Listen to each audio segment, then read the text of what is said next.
Hi, everyone.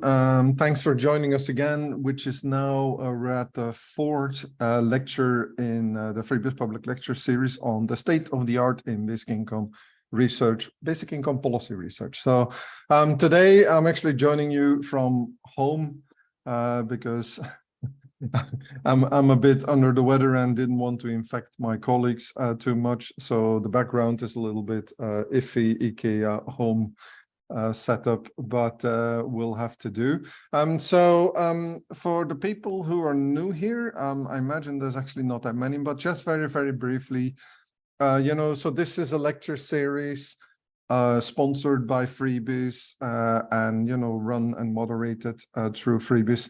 And the whole purpose of it is we have 6 lectures that are, in some sense, representing the state of the art in recently published papers in the broad field of sort of basic income social policy research. This is attached also to a master's course. So the idea is that we're doing the public lectures and then the master students afterwards are discussing this in considerable detail the next day.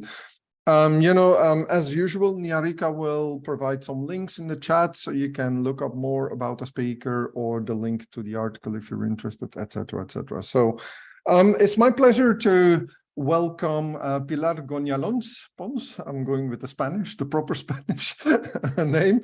So she is, this is actually going to be a tongue twister. She's the Albert Klingelhofer Presidential Assistant Professor in the Department of Sociology at the University of Pennsylvania. So she's a sociologist, mainly working in, I'd say, sort of the political economy of gender, care relations, gender and formal work, informal work, and has published an impressive amount of papers in the best journals you can imagine on these various topics, using a variety of methods, actually. So, and one of these areas is basic income. So she's published several papers, actually, one of whom we will be discussing today. So the paper today is Exit, Voice, and Loyalty in the Family, Findings from a Basic Income Experiment. But I think she's also briefly going to mention another very interesting paper, which looks at the potential impact of basic income on domestic violence issues, right? So I think there's going to be a brief reference in the talk for that as well. Okay, without further ado, Pilar, the Zoom floor is yours. Thank you so much for inviting me and for having me here, to giving me this opportunity to share my work with this in this forum. So I will share my screen. Let me see. Hold on a second.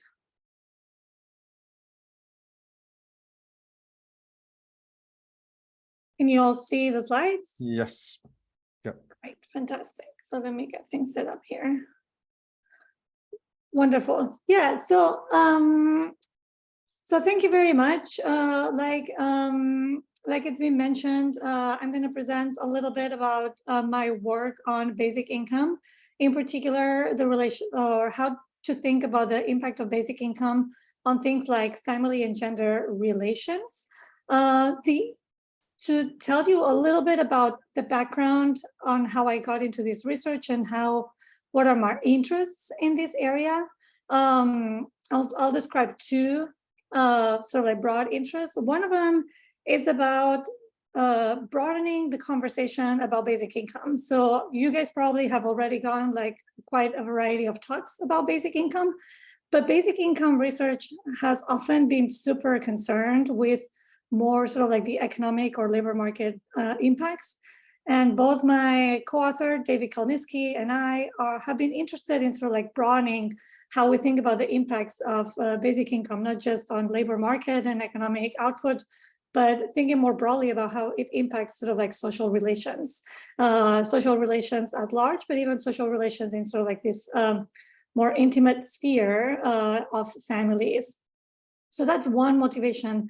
And the other one is really engaging with the debate among feminist economists and feminist political theories about how to address, or sort of like the kinds of policies that are better to address gender inequalities. And there is a bit of a debate there between policy initiatives that are sort of based on basic income types of ideas to basically tackle things such as the higher poverty rates among women or the higher unemployment rates among women, things like that.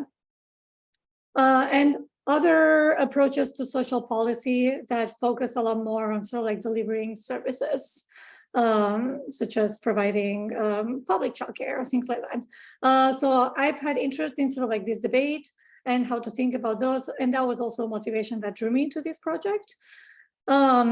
And so without further ado, and we can come back to these themes as I go along, but without further ado, let me go into the presentation itself. So like I said, I'm going to present on basically the impact of Mincome, which is one basic experiment that happened in Canada, in the province of Manitoba in the 1970s. And I'm going to examine how this basic income experiment had impacts on family relations and briefly on crime. These studies, I've conducted them with my co-author that is listed over here, David Kalniski, who is a friend of mine and colleague of mine. We met in grad school, and he is the real expert on Mincome. I will tell you a little bit about this basic income experiment, but he knows a lot more about it. He devoted his dissertation to this topic, and he has been working using data from Mincome for quite some time. And for this project, we just joined forces to basically bring together our common, sort of like our different strengths, his knowledge of Mincome and my expertise in gender and family. And that's how we got together to do this, to conduct these papers. So if you want to learn more about Mincome, I would encourage you to find his website and read his papers, which are, he has various papers and they're all very great. So let me tell you about, so this is a little bit of an outline of the talk. I'll tell you about Mincome history. I'll share the empirical results for our study on family and gender relations, which will focus on these three outcomes that are listed here: divorce or divorce threats, bargaining power within the family, and marital conflict. And then I'll share very briefly some empirical results about domestic violence. And then I'll share some concluding thoughts and reflections.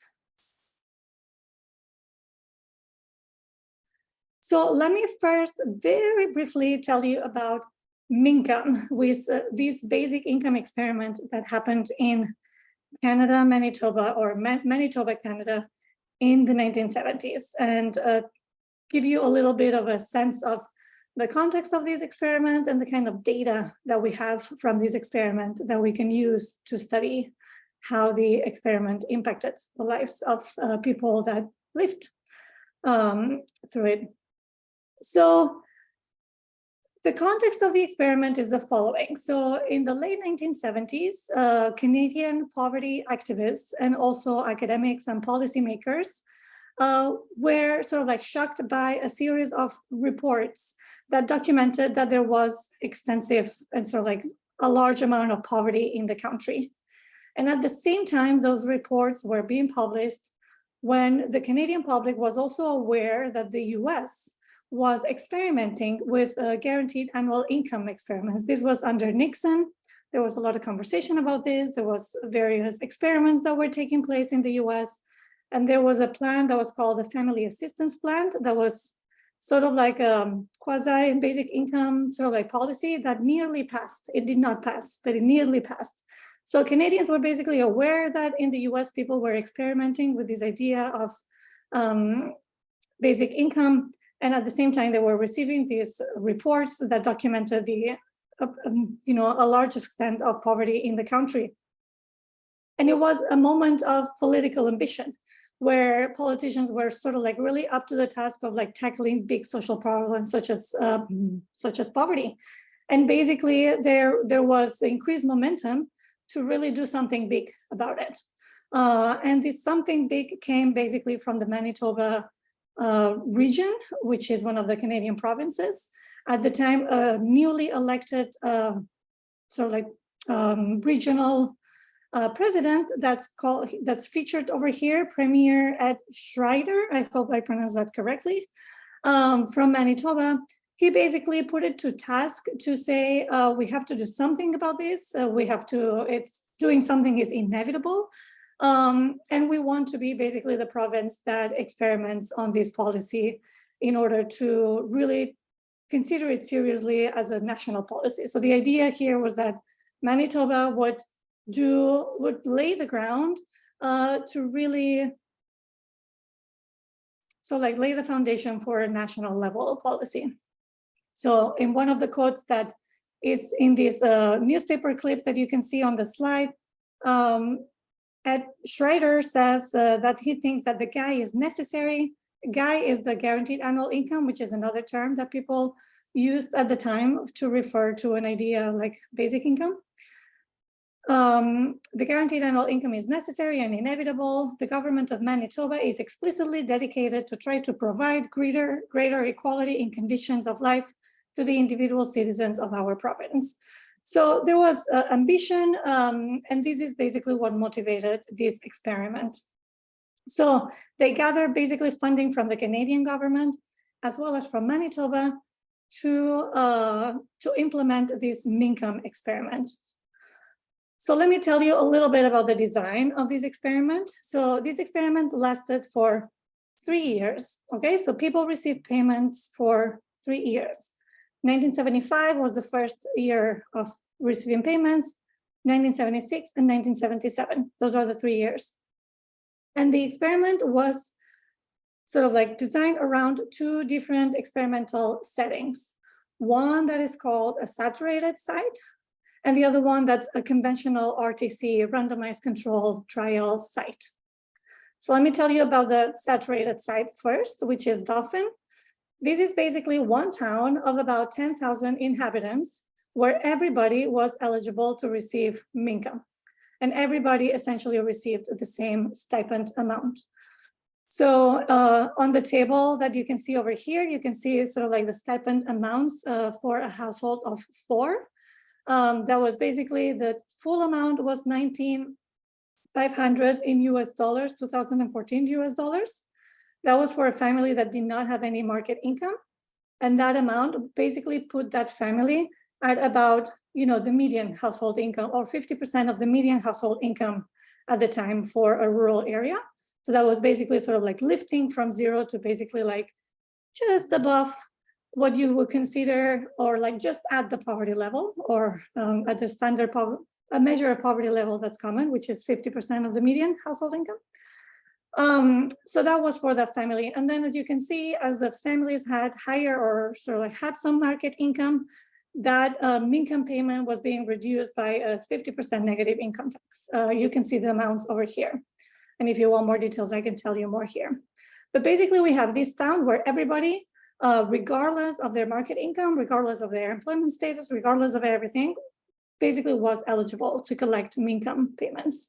And in our study, when we're looking at the impact of Mincome in the saturated site of Dauphin, what we're going to do is compare what happened to these people in this town, Dauphin, compared to other towns that are very similar, so about the same size and with similar demographic and economic characteristics, but did not receive the payments, right? So that's the first side, the saturated side. And then the second one, the Winnipeg randomized control side, this was basically a more standard conventional research design where basically Winnipeg is more of an urban context. And basically people, low-income people were invited to participate, and then they were randomly selected to either control or treatment groups of different amounts of payment. And this one included unlike the Dauphin side, where everybody got the same payment depending on just their household characteristics or market income. In the Winnipeg, they tested less generous basic incomes and more generous basic income. There was a bit of a difference in the intensity of the treatment. And then there was the people that were in the control that basically did not receive any payments. So when we're looking at the impact of Mincome on the RTC design on the Winnipeg side, we're basically comparing individuals that were recruited to participate in the study those that were randomly selected to be in the treatment group versus those that were randomly selected to be in the control group. Those are going to be our two sort of like comparisons that we are looking at when we analyze the data. So that's the basic Mincome design. Now let me tell you briefly about what happened to the research on Mincome. Essentially, Mincome, as I said, was a very politically ambitious experiment that really had the mission to basically inform national level policy. But what happened was that it was soon sort of like under attack in terms of its finances. And basically the payments to the families were never affected. That was never changed. And the length of the study was not impacted. It was meant to be 3 years and it was kept as a 3-year experiment. But the research side was really, really cut. So at the beginning, Mincome really was ambitious both in its sort of like vision, but it was also very ambitious in how it thought about basic income having an impact on society. What that meant was that they collected surveys on various topics, not just labor market outcomes, but they had a number of surveys that were specialized on topics. One of the surveys that I'm gonna share some data on today is one that was given to married women. And it really specifically focused on sort of like family dynamics, marital dynamics, et cetera, et cetera. So they really had an expansive vision about what a basic income could do and the kinds of impacts that it could have. But unfortunately, because of this cut in funding and the fact that the research side was really basically underfunded or defunded, all of these surveys went into a warehouse. Only a slice amount or like a very tiny amount of these surveys were actually digitized and people published on it, which were basically the topics on labor market participation and a few other things. And all of the other surveys were basically never digitized until my colleague and friend David Kalniski got some funding and digitized a lot of the surveys himself. So that's how we got the data. So now tell me, okay, so how do we think about the impact of Mincome on family relations? Like I said, this is a topic that tends to be understudied.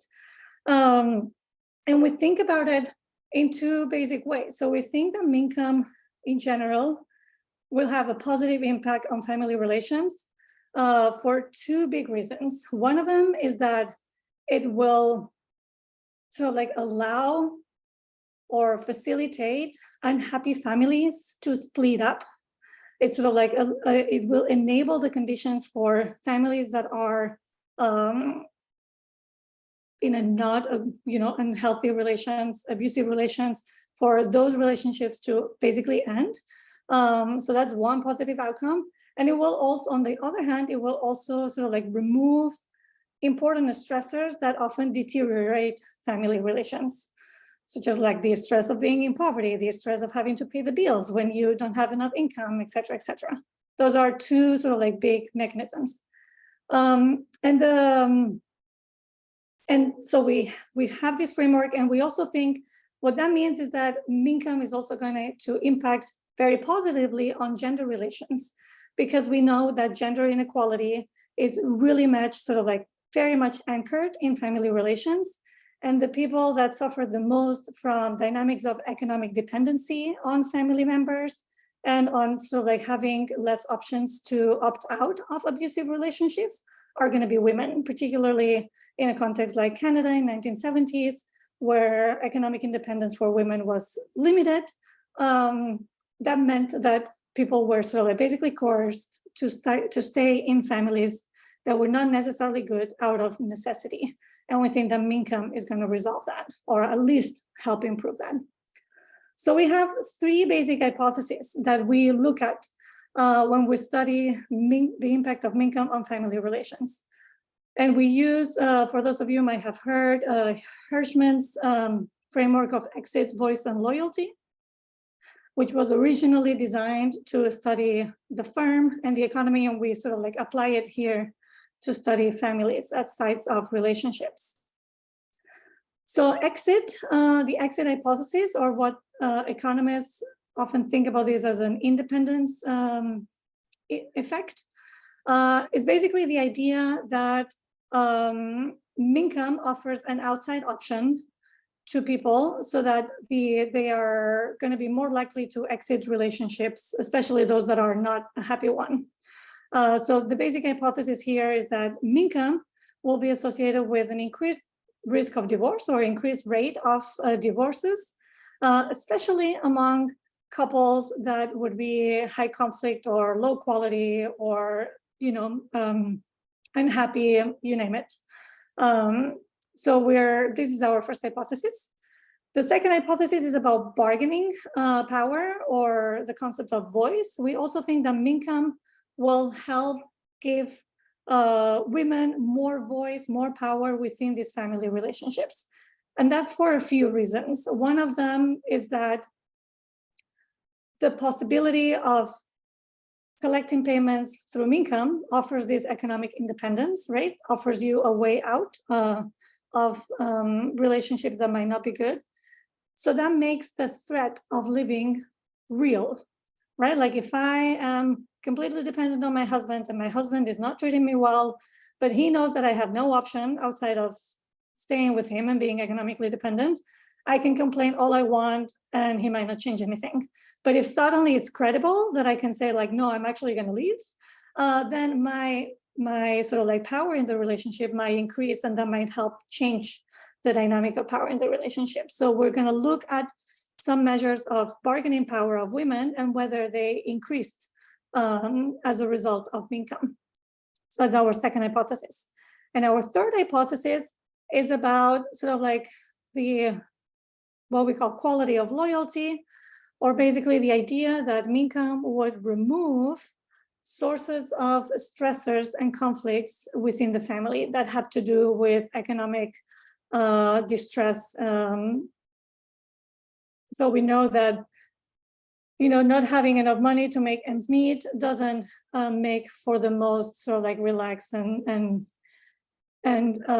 nice context to flourish as a family relationship or as a romantic or family relationship. So we think that removing a lot of these financial stressors are going to reduce family conflicts, so improve the quality of family relations, and also the fact that if lower quality families or sort of unhappy families are being selected out by the exit mechanism, that's also going to increase on average sort of like the average happiness level of families, because the unhappy ones are going to leave, and because those that were unhappy just due to economic reasons are suddenly not going to be unhappy anymore because those economic reasons are going to be removed. So that's our hypothesis 3. So let me show you, I'm going to show you some graphs that have, very briefly, we're using two kinds of data to look at this. One is panel data that basically follows the respondents every few months and ask them about their relationship status. And that's how we're going to track whether people split up or not, whether relationships divorce or separate or not. And then the other data that we're using is a two-wave survey of married women. The first wave took place before the experiment started, or before the families started receiving payments. And the second wave was halfway through the experiment. And this is the survey that includes measures on women's bargaining power, and includes measures about the level of conflicts and disagreements in the family that we're going to use to test hypotheses 2 and 3. So I'm going to show you some graphs that basically summarize some of our findings. The first one I'm going to show you very quickly, and all of these graphs are going to have Dauphin and Winnipeg.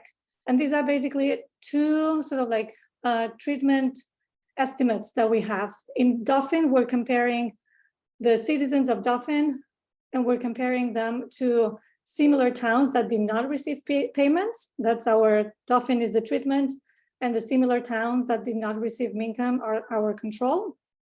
And in Winnipeg, the treatment estimate comes from the randomized control comparison of treatment and control groups. So these are all citizens of Winnipeg, those that were in the treatment group versus in the control group.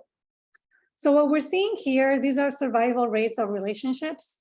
Very briefly, I'll just say that on the descriptive, so like just descriptively, in Winnipeg, there seems to be some evidence that those that receive payments are more likely to split up. As you can see, the survival sort of like rate is lower for Dauphin, the people in Dauphin, than compared to control. But those differences are not statistically significant. And in Winnipeg, the Winnipeg treatment, we don't really see substantial differences. So what this is saying is that on the whole, Mincome itself did not increase divorce on the average. Now, when we're splitting the sample between couples that at the beginning of the experiment or before the experiment, they were happy versus couples that at the beginning of the experiment, they were unhappy. So like compare happy and unhappy couples. We actually see that Mincome really increased sort of like the divorce conversations among couples that were unhappy before starting the experiment, but it did not impact divorce conversations among those that among the couples that were happy at the beginning of the experiment. So what I'm showing here, this is the average treatment effect. And again, here I'm showing you the Dauphin and the Winnipeg estimates. So on average, there isn't much of a statistically significant sort of like change due to Dauphin. And if we look at the couples that were low disagreement couples before the experiment began, those estimates are even sort of like smaller and not statistically significant. But when we look at the couples that before the experiment, they were high disagreement couples, then we see this big sort of like impact of Mincome in increasing divorce talk, which is one of the measures that we have in the survey. So these are conversations. Have you considered divorce in the past, like few weeks? So that's sort of like consistent with our hypothesis one. Now on bargaining, which is this idea that Mincome would improve women's bargaining power within families, our evidence on this hypothesis is actually much weaker. Let's skip the first panel for a second, and let's look at the other panels that are bargaining power 1, 2, and 3, which are different measures. And you can see here, for instance, who should decide about her job? And this is a measure that asks like, who should have a say in whether she works or not? Only him, both, or only her? And so like we measure if how people report this women's power along this dimension, whether it changes among those that receive payments or not. And most of our estimates are really not statistically significant. So we don't detect an important change due to Mincome in women's bargaining power. There is a bit of an indicative increase in women's bargaining power only in Dauphin in one little measure that we find very interesting, but we cannot say all that much about. But this measure basically asks whether the woman left the home because of being upset, even if only for a night or so. That's kind of like a divorce threat kind of like expression. And we see that in Dauphin, there was an increase of that, but we don't see that in Winnipeg. So that's just tiny suggestive, but overall very little evidence on an increase that Mincome actually effectively increased women's bargaining power. And then on the third analysis, which focuses on the level of conflicts and disagreements within the family, we find quite a bit of evidence in favor of the idea that Mincome reduced conflicts within the family, particularly those related to financial issues, but also conflicts related to other issues. So on the top panel here, we see sort of like declines that we're detecting both in the Dauphin as well as in the in Dauphin as well as in the Winnipeg treatment estimates. Basically, these are reductions in financial disagreement due to Mincome, and these are reductions in non-financial disagreements due to Mincome. And then we can split this up into different items, and we see evidence on various items related to, we find that this one is pretty interesting, disagreements due to husbands' habits and drinking, that we detect this decrease in Dauphin, but not in the Winnipeg treatment. So on the whole, and I will summarize in just a second, on the whole, we find pretty consistent evidence on hypothesis 1, exit, and hypothesis 3, quality of loyalty, and less evidence on hypothesis 2, which had to do with the voice or bargaining power of the women. Now, let me share with you very briefly, and I know that I'm running out of time, so very briefly, let me share results from a study that focuses on the impact of Mincome on crime. So the reason, this is also an area that's relatively understudied. So like considering how a basic income might impact crime patterns in a society. And the classic hypothesis from an economics framework has basically been that Mincome might reduce total crime or especially property crime, because if people commit crimes because they are poor and because they are trying to sort of like get goods in order to sustain their economic survival, a basic income would remove the need because it sort of like eliminates poverty. And as a result, that should reduce crime, right? So the classic hypothesis has always been that it would lead to reductions in property crime and related or associated crimes. Now, from our research in family and gender relations, we also thought that Mincome might as well also reduce the types of crime, and particularly violent crime, that happen within family contexts, particularly domestic violence.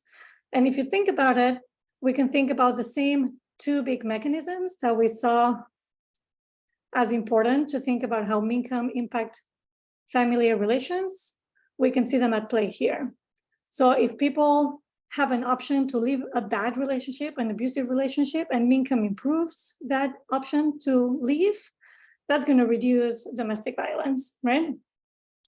And if the threat of actually leaving becomes credible, and that sort of like reduces incidences of violence, that should also reduce domestic violence.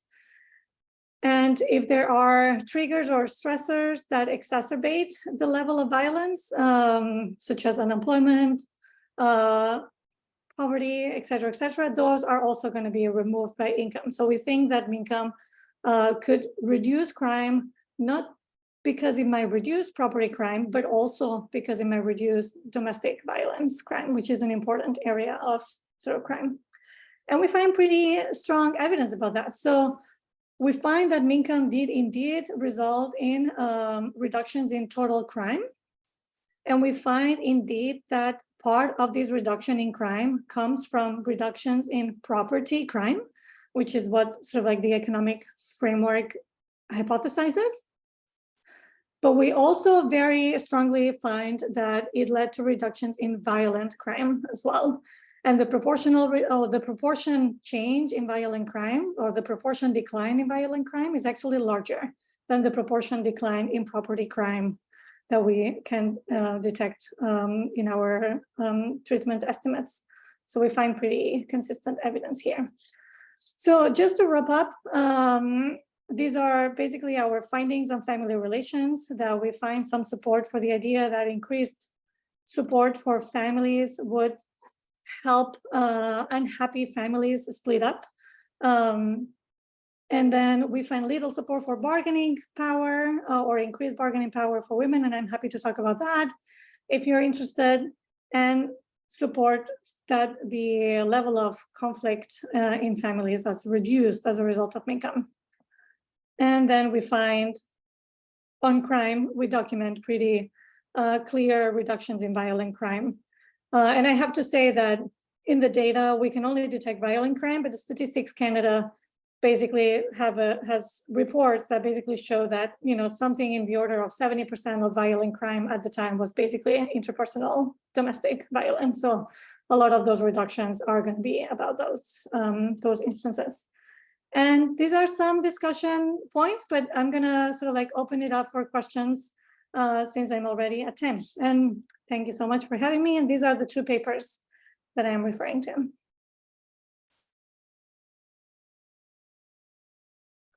Thanks very much, Pilar. That was really, really interesting.